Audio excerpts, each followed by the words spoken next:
नमस्कार, आप देख रहे हैं हमारा खास कार्यक्रम बच्चों का डाटा सेफ्टी की चिंता। मैं हूं दीपक यादव। नए डाटा प्रोटेक्शन बिल से बच्चों का डाटा निगरानी में आ जाएगा।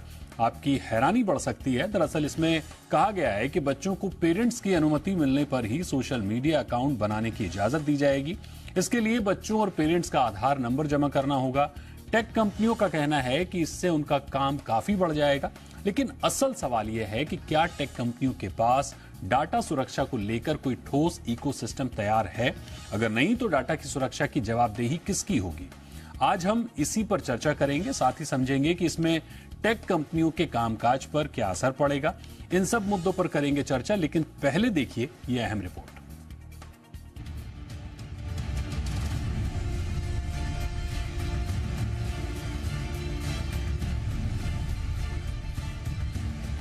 नए digital personal data protection bill में बच्चों के लिए नियम, कायदे और सख्त कर दिए गए हैं।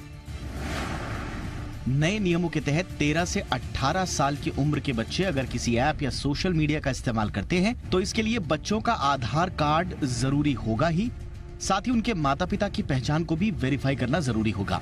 हालांकि ये काम थोड़ा जटिल लग सकता है, लेकिन जो भी टेक कंपनियां इस नियम का उल्लंघन करेंगी उन पर जुर्माने का प्रावधान है। सरकार ने साफ किया है कि वेरिफिकेशन प्रोसेस को डिजी लॉकर के जरिए पूरा किया जा सकता है।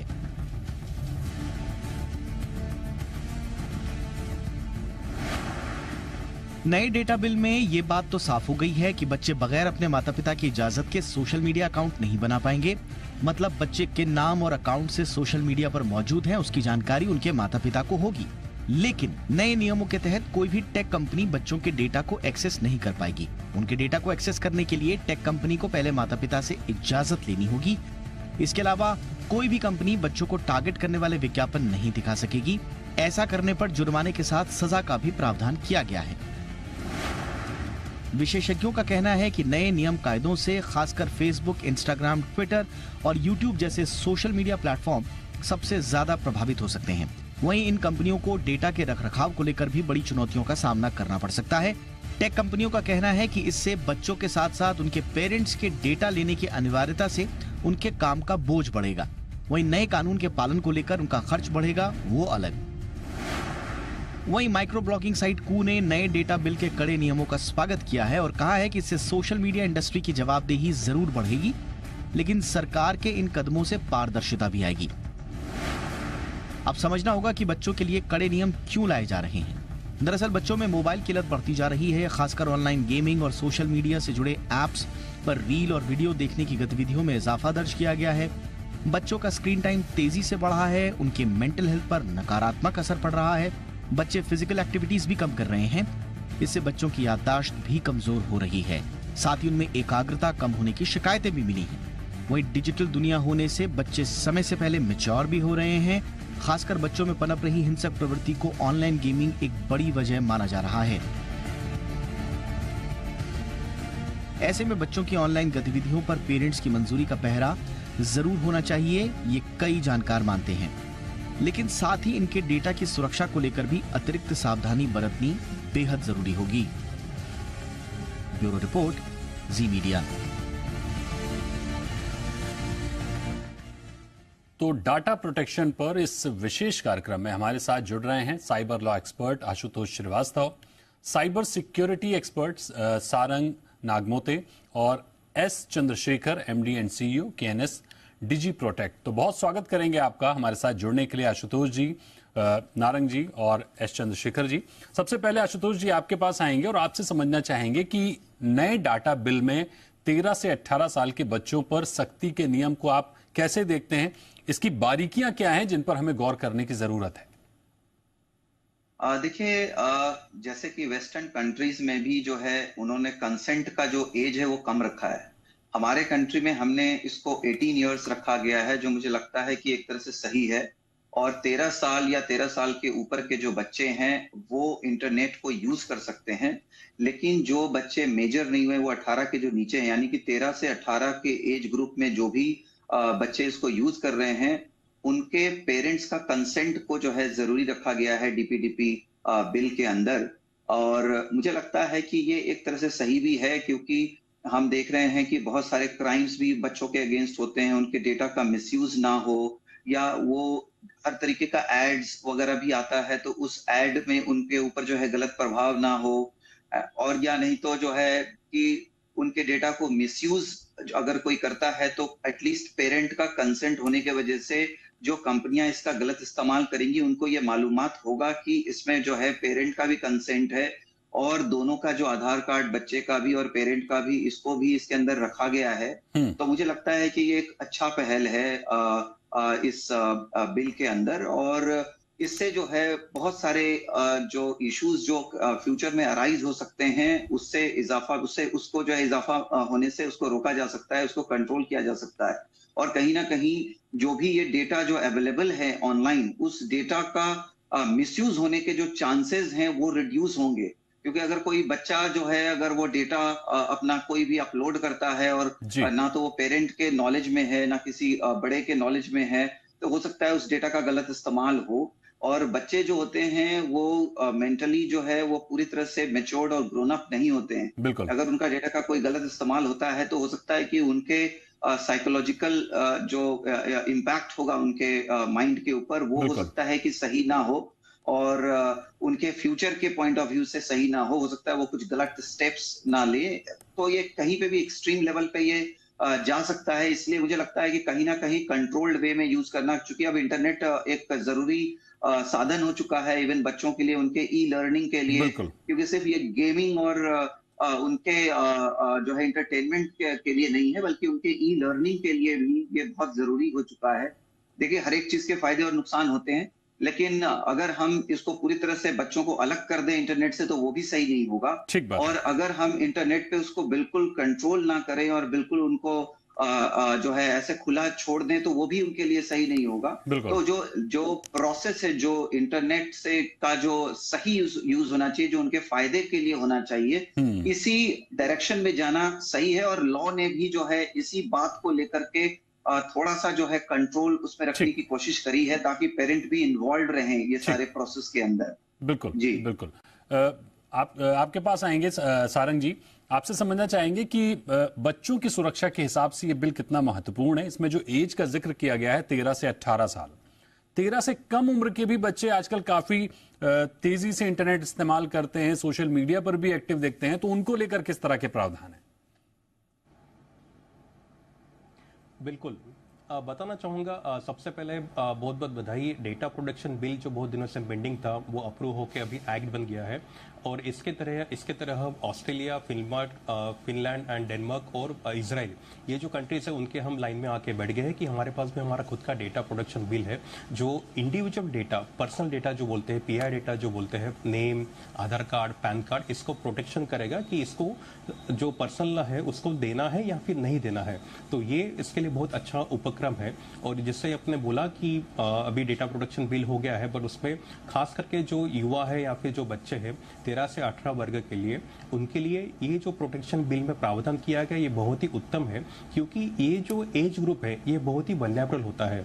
ये जो बच्चे लोग जो अकाउंट बनाते हैं या फिर जो भी सोशल मीडिया में इश्यूज होते हैं, उसके लिए ये प्रोटेक्शन बहुत ही जरूरी था, और ये बहुत ही अच्छा कदम लिया है गवर्नमेंट ने इसको प्रोसेस करने के लिए। अभी जो सोशल मीडिया कंपनीज है, जैसे कि ट्विटर हो गया है, फेसबुक हो गया है, इनको मैंडेट है कि जो यूजर्स है या फिर जो पेरेंट्स है उनका डेटा पहला वेरीफाई करेंगे और फिर वो एक्चुअली यूज होगा। सो डेटा प्रोटेक्शन बिल ये बहुत ही अच्छा तरीका इन्होंने डाला है, ये जो प्रावधान डाला है 13 से 18 वर्ग के लिए बहुत ही यूजफुल है। और इससे जो आमीन उम्र जो एज ग्रुप है उसमें द प्रॉब्लम नहीं रहेगा। और इसके बाद भी डेटा प्रोटेक्शन बिल में उन्होंने जो गलत होता है उसके लिए फाइनेंशियल लायबिलिटी यानी 250 सीआर तक उन्होंने इश्यूज बनाना चालू किया है कि अगर कोई भी डेटा प्रोटेक्शन बिल का उल्लंघन करता है तो उसको फाइनेंशियल पेनल्टी मिलता है। सो अभी तो डेटा प्रोटेक्शन बिल सिर्फ चालू हुआ है, जब ये आगे प्रोसेस होगा तो उसमें और मैच्योरिटी आएगी और ये एंड यूजर के लिए काफी बेनिफिशियल पड़ेगा। ठीक बात है।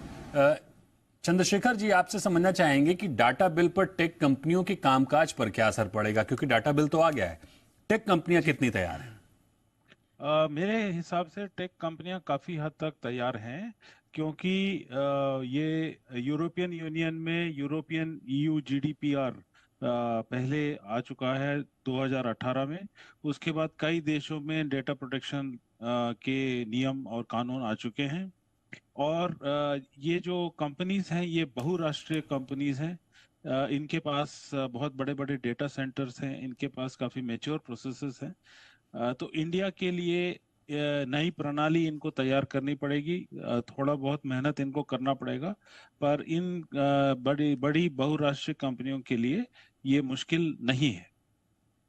तो तैयारी इनके पास, ये समझिए कि 50% तैयारी इनके पास है, क्योंकि बाकी देशों में ये सब इन्होंने किया है, तो इसलिए भारत में भी करने में इनको ज्यादा दिक्कत नहीं होनी चाहिए। बिल्कुल, यानी प्रैक्टिस में है, बस इन्हें भारत में लागू करना है। इकोसिस्टम ऑलमोस्ट तैयार होगा, भारत में उन्हें खाली इंप्लीमेंट करना है। आशुतोष जी, आपसे समझेंगे कि हमारा आज फोकस जो है सिर्फ बच्चों के डेटा पर है, तो क्या इससे बच्चों को टारगेट करने वाले जो विज्ञापन हैं उन पर अंकुश लगाया जा सकेगा? और विज्ञापन में भी मैं कहना चाहूंगा कि कुछ तो बेसिक विज्ञापन हो गए, कैडबरीज चॉकलेट या फिर तमाम तरह के जो खिलौने हैं, लेकिन अब बच्चों को लेकर विज्ञापन का स्तर काफी कुछ बदल चुका है। उनकी मनोस्थिति पर भी वो विज्ञापन असर डालते हैं, तो इस पर कितना अंकुश लगता हुआ दिखेगा? जी जी बिल्कुल। डीपी एक्ट में, इसके बिल में इसके बारे में जो है क्लियरली लिखा गया है कि जो एक्चुअली बच्चों को इस कैटेगरी में इसलिए डाला भी गया है जहां पे पेरेंटल इन्वॉल्वमेंट हो, और जो एड्स हैं जो उनको किसी गलत तरीके में ल्योर कर सकते हैं, उनको अट्रैक्ट कर सकते हैं या गलत डायरेक्शन में लेकर के जा सकते हैं, उसके ऊपर पूरा कंट्रोल करने की बात उसके अंदर की गई है। तो जितनी भी कंपनियां हैं, जब वो देखेंगे कि बच्चों का एक अलग जो है वो प्रोसेस उनको फॉलो करना है बच्चों के लिए, तो वो इस तरह के ऐड वो नहीं डाल पाएंगे जहां पर जो है बच्चे जिससे डिस्ट्रैक्ट हों या जो उनके लिए सही ऐड ना हो। जो 18+ वाले जो एड्स हो सकते हैं या इस तरीके की चीजें जो उनको जो है परेशान करे या उनके मनोस्थिति पे जो है गलत प्रभाव करे, तो इन सबको कंट्रोल करने के हिसाब से ही इसको लाया गया है। तभी तो वो 13 to 18 का जो कैटेगरी है इसको बिल्कुल अलग तरीके से लेकर के उसमें रखा गया है। और आप पेरेंट का इन्वॉल्वमेंट होने के वजह से जो है ये नहीं होगा कि जो है कंपनियां वो कुछ भी कर रही हैं और उस पर कोई कंट्रोल नहीं कर पा रहा है। क्योंकि 13 से 18 साल का जो उम्र होता है वो बहुत वल्नरेबल जो एज हम उसको कह सकते हैं, उसके अंदर उनको इतने समझने की जो है मैच्योरिटी नहीं होती है। तो ये सारे बातों को इसीलिए उसमें कंसिडर किया गया है इस पर्टिकुलर बिल में। और हम देखें तो बाहर की जो कंट्रीज हैं उसमें तो इनफैक्ट कंसेंटिंग एज को ही कम किया गया है, बट इंडिया में जो है हमने उसको 18 इयर्स रखा है कि आप 18+ में ही जो है सेल्फ कंसेंट से हो सकता है। अदरवाइज 13 से 18 जो उम्र है उसमें कंसेंट जो है पेरेंट का वो उसको अनिवार्य बनाया जा रहा है। तो आज की डेट में मैं मानता हूं कि ये बिल जो है एक्ट नहीं बना है, जिस वजह से अभी छोटे बच्चे भी उसको यूज कर रहे हैं, लेकिन इसको कंट्रोल करने के पॉइंट ऑफ व्यू से और इस पे काफी रिसर्च होकर के ही इसको जो है लागू किया जाने की बात जो है चल रही है पार्लियामेंट में। और मुझे लगता है कि ये एक सही रिसर्च है और ये बच्चों के लिए बिल्कुल सही रहेगा। बिल्कुल ठीक कहा आपने, बहुत जल्दी ये कानून का रूप ले लेगा, एक्ट का रूप ले लेगा। सारंग जी, इसके तहत भारतीय डेटा प्रोटेक्शन बोर्ड की स्थापना भी की जाएगी, जिसका काम है डाटा जमा करने वाली जो कंपनियां हैं उनकी निगरानी करना, जुर्माना लगाना, तमाम तरह के काम होंगे। तो सवाल यह है कि किसी शख्स का डेटा ये कंपनियां दूसरी कंपनियों के साथ साझा नहीं करेंगी, इसकी मॉनिटरिंग कैसे होगी? करेक्ट है। तो डेटा प्रोटेक्शन बिल के तहत ये जो डेटा प्रोटेक्शन बोर्ड बनेगा, बोर्ड की जिम्मेदारी रहेगी कि डेटा जो पर्सनल डेटा है, जो प्रोफेशनल डेटा है, उसको इंटैक्ट कैसे रखे। उसके तहत जैसे आपने पूछा कि ये जो डेटा है वो दूसरी कंट्रीज को जाना नहीं चाहिए या फिर दूसरे कंपनीज को, उसका भी प्रावधान किया है। गवर्नमेंट ऑफ इंडिया ने डेटा प्रोटेक्शन में मेंशन किया है कि जो पर्सनल डेटा है, इंडियंस का जो पर्सनल डेटा है, वो दूसरी कंट्री को भेजने के लिए भी कुछ नॉमिनेशंस उन्होंने वहां पे डाले हैं। कोई रिस्ट्रिक्टेड कंपनी है, जिस कंट्रीज है जिसको ये डेटा नहीं भेजा जाएगा, तो ये सब अंडर ऑब्जर्वेशन रहेगा। डेटा प्रोटेक्शन बोर्ड जो एस्टेब्लिश होगा उसके पास इसकी पूरी जानकारी रहेगी, उनका पूरा कंट्रोल रहेगा। अभी तो जैसे मैंने बोला ये डेटा प्रोटेक्शन एक्ट अभी फॉर्म होने जा रहा है, बट जैसे ही एक्ट फॉर्म होकर डेटा प्रोटेक्शन बोर्ड बनेगा, बोर्ड के पास बहुत सारा लायबिलिटी रहेगा, बोर्ड के पास बहुत सारा एक्सेस रहेगा। जैसा ये जो कंपनीज है इंडिया में, जो कंपनीज है जो पर्सनल डेटा कलेक्ट करती है, वो डेटा को बाहर वाली कंट्री में भेजना है या फिर उसका अप्रूवल लेना है या फिर कोई इलीगल इलीगल तरीके से इंडिया का पर्सनल डेटा, इंडियंस का पर्सनल डेटा कोई बाहर कंट्री में भेजता है, उसको भी डेटा प्रोटेक्शन बोर्ड रिस्ट्रिक्ट करेगा, उसको भी निगरानी में रखेगा। और अगर कोई इसको वॉइड करता है, कोई भी कंडीशन से इस पर्टिकुलर प्रोसेस को, पर्टिकुलर नॉमिनेशंस को वॉइड करता है, कोई भी कंपनी, कोई भी इंटरनेशनल कंपनी अगर इंडिया में सेंटर एस्टेब्लिश करके इंडियंस का पर्सनल डेटा दूसरे कंट्री में भेजता है, तो वो पर्टिकुलर कंपनी भी इसी पर्टिकुलर एक्ट के तहत आएगी और उसको पेनल्टी है। और इसका जहां तक एक्ट में मेंशन है, इसका 250 CR तक पेनल्टी मेंशन है। सो ये बहुत अच्छा कदम है गवर्नमेंट का। इंडियंस का जो पर्सनल डेटा है, जो बहुत हार्मफुल होता है, जो बिजनेस के लिए बहुत यूजफुल होता है, उसको एक अच्छा एक्ट के तहत कंट्रोल में लाया गया है। और जैसे बोला, एक्ट अभी सिर्फ एस्टेब्लिश हुआ है, तो ओवर द पीरियड ये और मैच्योर होकर जो भी इसके लूपहोल्स रहेंगे, जो एंड यूजर को लूपहोल पता चलेंगे, वो भी इसमें कवर अप किया जाएगा। ठीक बात है। चंद्रशेखर जी, आपसे समझेंगे कि क्या टेक कंपनियों के पास डाटा सुरक्षा को लेकर कोई ठोस इकोसिस्टम तैयार है? क्योंकि समझने वाली बात यह है कि डेटा नहीं बेचा जाएगा, ठीक है, इस पर तो लगाम लगेगी, लेकिन जो डेटा लीक होता है, क्योंकि कोई कंपनी, अगर आप कानून बनाते हैं तो सीधी तौर पर कंपनियां डेटा नहीं बेचेंगी, सेल नहीं करेंगी, लेकिन जो डेटा लीक होता है उसको लेकर क्या इकोसिस्टम है, उसको लेकर कितनी सुरक्षा देखी जा रही है? और सबसे बड़ी बात कि इसमें जवाबदेही कंपनी किसकी होगी? ये बहुराष्ट्रीय कंपनीज जो हैं, इनके पास बहुत बड़े स्तर पे डेटा सेंटर्स हैं और इनकी सिक्योरिटी, जो इनकी सुरक्षा प्रणाली जो है, बहुत ही कठोर और बहुत मजबूत है। और ये डेटा सेंटर्स और ये क्लाउड सर्विसेज पिछले 10, 15, 20 साल से चल रहे हैं। तो कंपनी में कई तरह की निगरानियां होती हैं, टेक्निकल लेवल पे, आदमी के ऊपर, और प्रोसेस की निगरानी भी होती है, जिसके चलते डेटा लीक होना काफी मुश्किल होता है। पर हमने देखा है कि विश्व भर में कई उदाहरण हैं जहां डेटा लीक हुआ है। कई जगह कंपनियों ने ही डेटा का दुरुपयोग किया है। कुछ जगह उनके जो एम्प्लॉयज हैं, उन्होंने डेटा को चुराया है और दूसरे कंपनी को बेचा है। तो इस तरह की के कई उदाहरण हैं। पर ये एक जिसको कहते हैं कैट एंड माउस गेम है। तो कंपनियां अपनी सुरक्षा को बढ़ाती रहेंगी। जो लोग डेटा चोरी करना चाहेंगे, वो लोग नए नए तरीके निकालेंगे।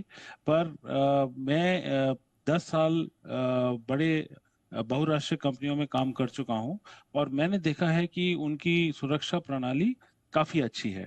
तो पर इसका मतलब ये नहीं है कि लीकेज नहीं होगा। लीकेज हो सकता है, और जितना ज्यादा ये सुरक्षा बढ़ाएंगे, जो डेटा चुराना चाहते हैं वो दूसरे अलग अलग तरीके निकालेंगे। तो ये एक अनंत संघर्ष है जो चलते रहेगा। बिल्कुल आशुतोष जी, मेरा सवाल इसमें एक और चीज मैं जोड़ना चाहूंगा, वो ये कि जिन बड़ी कंपनियों की बात हो रही है, जिन बड़ी कंपनियों का हम जिक्र कर रहे हैं, फेसबुक है, गूगल है, या जो भी कंपनियां हैं, वो इतनी बड़ी हैं कि ठीक है, वो शायद इस पूरे कानून को मानेंगी, सही से काम करेंगी, लेकिन उनसे जो डेटा लीक होकर दोयम दर्जे की कंपनियों के पास आता है, जहां हम देखते हैं कि फ्रॉड देखने को मिलते हैं, तरह तरह के ऐप हैं और बहुत सारे इस तरह के डिजिटल ऐप हैं जो दिक्कत देते हैं, जो लोगों को ठगी का शिकार बनाते हैं, उन पर लगाम कैसे लगेगी? क्योंकि उनके पास डेटा इन्हीं कंपनियों से पहुंचता है, या फिर और भी तमाम रास्ते हैं, तो उन पर लगाम कैसे लगेगी?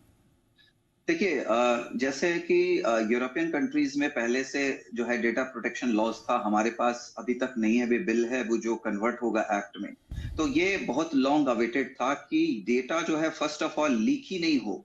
जहां पे ये बड़ी कंपनियां, जहां पे ये डेटा जा रहा है, वो उनके पास ही सुरक्षित रहे। पहले तो ये बिल नहीं था, हमारे पास एक ऐसा कोई एक्ट नहीं। तो वहां अगर कंट्रोल रहता है तो ऑब्वियसली जो सब्सिडियरी कंपनी है, वहां जाने का जो है चांस है वो कम हो जाता है लीक का, चूंकि उनके ऊपर कंट्रोल है।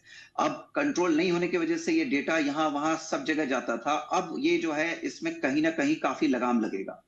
दूसरी बात कि अगर इतना होने के बावजूद भी अगर डेटा सब्सिडियरी कुछ कंपनीज के पास चला जाता है और अगर उसको वो मिसयूज करते हैं, तो जो हमारा आईटी एक्ट है 2000 का, उसमें भी बहुत सारे अमेंडमेंट किए गए हैं अभी 2 साल पहले, और उसके अंदर बहुत सारे पनिशमेंट को भी जो है लाया गया है, जिससे जो है और भी कंट्रोल आज के डेट में हम देख रहे हैं कि हुआ है। और जितने भी जो साइबर क्राइम्स हो रहे हैं, उसके अंदर जो ट्रेनिंग दी गई है, जो हमारे साइबर सेल जो है पुलिस डिपार्टमेंट का, वो काफी अच्छा काम अब कर रही है और इसमें काफी कंट्रोल किया गया है। इस तरह के क्राइम्स में पकड़ा जा रहा है लोगों को, अरेस्ट हुए हैं, कन्विक्शंस भी बढ़े हैं थोड़े। तो इसमें काफी काम जो है ऑलरेडी किया जा रहा है। अब जहां तक सवाल है ये पर्टिकुलर डीपीडीपी जो बिल है, तो ये जब आता है तो ऑब्वियसली जो देखिए कोई भी लॉ इसलिए नहीं होता है कि उसमें फिर क्राइम होगा ही नहीं, लेकिन क्राइम को मिनिमाइज करने का एक जो है प्रोसेस लॉ जो है करता है और मिनिमाइज होता है और एक डेटरेंस जाता है लोगों में, जो क्राइम करने वाले लोग हैं, जो गलत काम करने वाले हैं, कि ये अब कानून है और इस कानून के हिसाब से ही आपको सारे जो है काम करने होंगे। अगर आप इसका वायलेशन करते हैं तो ये जो एक्ट है, जो सेक्शंस है, इसके तहत आप प्रोसिक्यूट होंगे और आपके ऊपर इस तरीके की पेनाल्टीज भी लगाई जाएगी या लगाई जा सकती है। तो ये एक तरीके का डेटरेंस मैं बोल सकता हूं, जो हर तरीके से जो है इस तरीके के क्राइम्स को कंट्रोल करने में काफी सहयोग दे सकता है और देगा। बिल्कुल वाजिब है, क्योंकि जब तक कानूनी नहीं था तो खुलेआम लोग डेटा चोरी भी करते थे, डेटा हैक भी करते थे और उसके बाद उसका मिसयूज भी करते थे। अक्सर हमें देखने को मिला है। सारंग जी, आपसे समझना चाहेंगे कि देखरेख सुरक्षा के लिहाज से तो ठीक है, लेकिन हर एक कदम पर बच्चों की निगरानी कहां तक ठीक है? क्योंकि हमने देखा कि इसमें अगर सोशल मीडिया पर अकाउंट भी बनाना है तो बच्चों के पेरेंट्स से उसका फिर कंसेंट लेना पड़ेगा। जब बच्चों को ये डर होगा कि उनकी हर एक्टिविटी पर पेरेंट्स की नजर है, ऐसे में क्या बच्चों में एक मानसिक दबाव नहीं बनेगा? नहीं, आपका कहना सही है, बट जैसा अपना कल्चर चल रहा है और जैसा इसके पहले भी सोशल मीडिया का दुरुपयोग हुआ है, बच्चों को टारगेट किया गया, बिकॉज बच्चे जो ये पर्टिकुलर एज ग्रुप है ये बहुत वल्नरेबल है, यानी ये लोग बहुत जल्दी से किसी के झांसे में आ जाते हैं या फिर किसी के लुभावनी बातों में आ जाते हैं। तो एज एन न्यू जनरेशन के सेफ्टी के लिए ये कदम बहुत ही बढ़िया है। और मैं बताना चाहूँगा यहाँ पे कि अगर हमने कंट्रोल डाला है तो उसका कुछ पॉजिटिव और निगेटिव भी आता है। तो जैसा हमने कंट्रोल डाला है कि बच्चों का जो सोशल मीडिया पे एग्जिस्टेंस है वो अंडर मॉनिटरिंग रहेगा, तो एक तरह से बच्चों में इंफॉर्मेशन रहेगा कि ये चीजें गलत है। इस तरह से जैसे मूवी पे जाते हैं, बच्चों को सिर्फ अच्छी मूवी के लिए हम प्रोत्साहन देते हैं, गलत मूवी के लिए नहीं बोलते हैं, उसी तरह से सोशल मीडिया पे बच्चों का जो इन्फॉर्मेशन है वो पेरेंट्स के ऑब्जर्वेशन रहेगा, निगरानी रहेगा, एक बहुत अच्छी बात है।